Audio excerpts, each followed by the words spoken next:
story about a restaurant, Indian restaurant. It's a famous story. I don't know how much is exactly true, but it's a great example about intonation, where the food was really good. People really thought the food was great, but then after, this is actually in New York City, downtown, after a few weeks or months, not important, the restaurant started to do very badly. They couldn't understand because the food got really good reviews. And finally, they discovered the problem. The problem was with the staff, the waiters.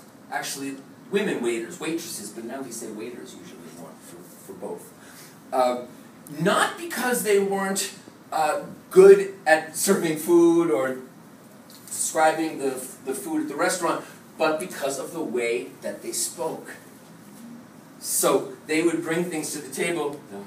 Here's your order. This is your drink. Would you like some dessert?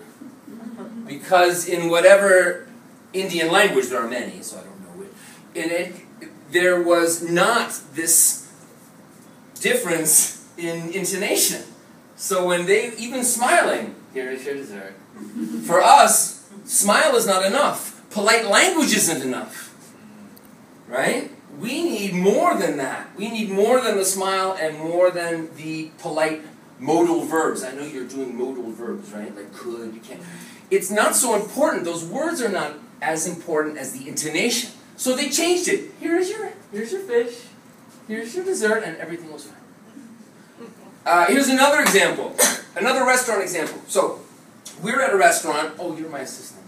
Can she be my assistant now? You did the makeup, right? So you're finished. You're fired. Go home. Thanks.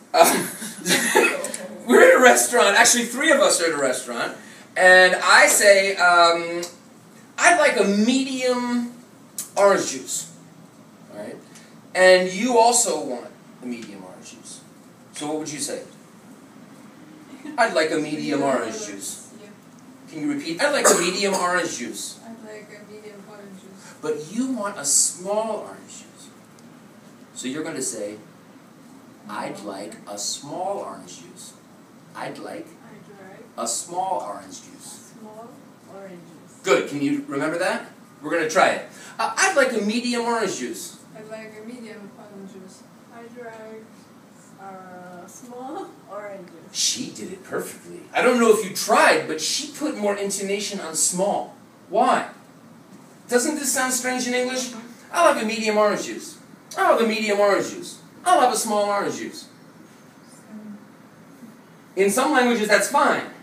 For me, that's really strange. It should be like this. I'll have a medium orange juice. I'll have a medium orange juice. And I'll have a small orange juice. Why? Why did I change? And she did it too. Why did we say small? We changed it. Why? Oh, shut up. Different size, different information, new information. We need to use intonation to show it. Now, Jerry, do we think about this consciously? Never. So we don't think about this. Can you imagine? I'm going to order a different size soda, so I'm going to change the pitch of my voice in order to contrast the size difference, right? This is how. How do we learn this? How did Jerry and I learn this? Naturally. When? In school? Did we study it? No. When we start talking. When we start talking, right? From a very young age. Listening. Hey, that's what everybody does. If we're in China, then we listen to Chinese. If we're in Romania, we listen to Romanian, right? Whatever the language is, children develop that sense of how to use the language.